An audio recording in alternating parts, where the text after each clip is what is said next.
So, I just want you to know that when Jimmy says that, he did leave out that we actually went out and lived together for almost 5 years.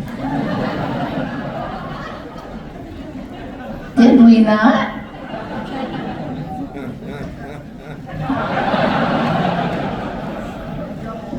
We got along, and he was very, like I'd say, like, you know what, I want to record Belladonna. I want to record it live, because, you know, Mick Jagger,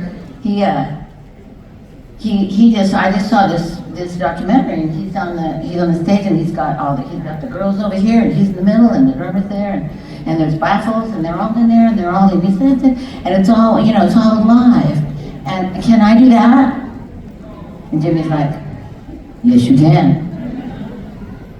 Anyway, we'll give it a good try. And that's how we always recorded, pretty much, was we always started live. So, okay, now I have to talk about these people. Yeah. So,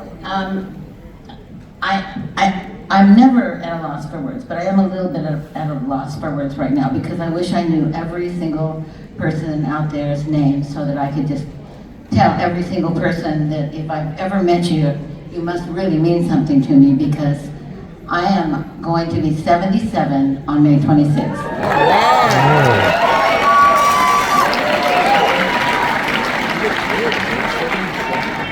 I don't know if I'm going to celebrate that birthday. I might just have to go the other way now. But I will tell you that in 77 years, in 1968 is when I joined a band with Lindsay up in San Francisco, and we did for 2 years play. The band was really good. We opened for every San Francisco band that there was, for Chicago, for Jimi Hendrix, for 75,000 people. So it was not so hard for us to just go into Fleetwood Mac, because Lindsay and I were right here, and in the band that we joined, Fleetwood Mac, we were right here, and so it was kind of the same thing. So when we came into Fleetwood Mac, we weren't all that surprised about anything. We loved it, it was really, really good, but we weren't that surprised. So anyway, what I really, really want to tell you is when I think about the crew, the managers, the assistants, the people that come with you everywhere you go and make sure you're safe. All these people, when you walk out on the stage and you look up and you see like 4 twin mattresses hanging above you, and they've got glitter all over them, and they're quite pretty and quite expensive, and I did ask if I could maybe take one home. I was like thinking at the same time, what if that falls on me? That'll be it. I will die under a falling mattress in front of 25,000 people. So that is the safety that we need to feel when we are on stage. That is what makes us able to walk out and be our very best, is because we are not afraid of anything except possibly a really bad performance. But we know that we are safe. And that is what, without going into every single thing, because I'm too old to remember every single thing, so I can just tell you what I realize and remember and appreciate about Pollstar and about Irving. Thank you, Irving, for having this. And Jimmy, thank you for, you know, being, oh, so much to me. He gave me my solo career, so that's really a big thing. That made me feel very safe too, because then I could get away from Fleetwood Mac. I love them, but it was good to get away from them. It's like, you guys go to Hawaii because you're lazy bums. I'll go with Jimmy and we'll make a great album. You get a vacation, I don't get a vacation. I think that's why I'm getting this award, is because I never, ever get a vacation. Because I went back and forth and back and forth and back and forth and back and forth and back and forth. Gemini. In a band, 3 singers, by yourself, just you, with 2 really great background singers that were my band. Lori and Sharon, they're not here tonight, but they're always in my heart. And I'm actually making a record right now. I call it the ghost record, because it doesn't really, it's just kind of happened in the last couple of weeks, because you know the fires. And I was sitting in a hotel for 92 days, and at some point during that last part of the 92 days, I said, you know what, I feel like I'm on the road, but there's no shows. I'm just sitting here by myself because everybody else is at the house doing all the remediations and everything, and it's just me sitting here. And I thought, you need to go back to work.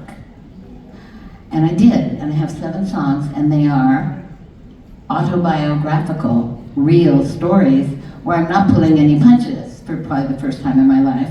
They are not airy-fairy songs that you are wondering who they're about, but you don't really get it. They're real stories of memories of mine, of fantastic men.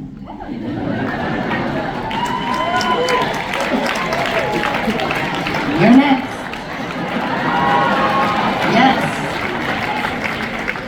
So this is why I tour. And I can just tell you that the one thing I told Jimmy just a minute ago that I love, and I'd love to share it. I've written a song about Prince because we were friends.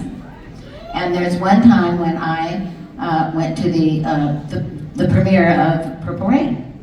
And I'm in a long white dress, I get out of the limousine, there's lots of film of it if you want to check it out. And I go to the Grauman's Chinese Theater, right? And I watch it, it gets to the middle, he slaps Apollonia, I freak out. And I go to the fancy bathroom and sit there for the rest of the whole movie. So I go across the street to the party, he's upstairs in a little room, and he's basically waiting for me to ask me, well, did you love it? So I go upstairs and I'm like, hey. And he goes, well, did you love it? And I'm like, I only saw the first half. And he's like, why? Because you slapped that girl. And I was sitting upset me. And he's like, and I said, but I brought you a gift. It's a really beautiful 24 karat necklace with little gold hearts on it and here. And he goes, I don't want your necklace. And then he said, this is in the song, this is where this record began. You always bring me a gift, you never bring me you.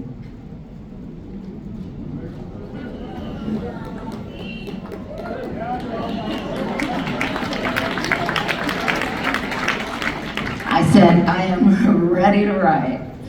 So that's what I'm doing so that I can go back on the road and do what I love the most, which is be a chanteuse out there somewhere in, Ohio, and have a good time, because that's what it has become for me. I think the hair, it made things different. I was just telling Missy Elliott that the hair, it's made me 10 years younger at least. And I'm gonna have the best time ever because I know I have all of you, and I know you're gonna take really good care of me. And it doesn't matter if I'm 77. It matters that I am protected, I'm watched over, and loved, and that people give me their hearts, and they come and they meet me. And thank God COVID is better enough that we're not having to fight that so hard. And so I just want you to know that I love all of you so much for what you do for all of us, not just me, all the other people that have come up here and will come up here tonight, that we give you this.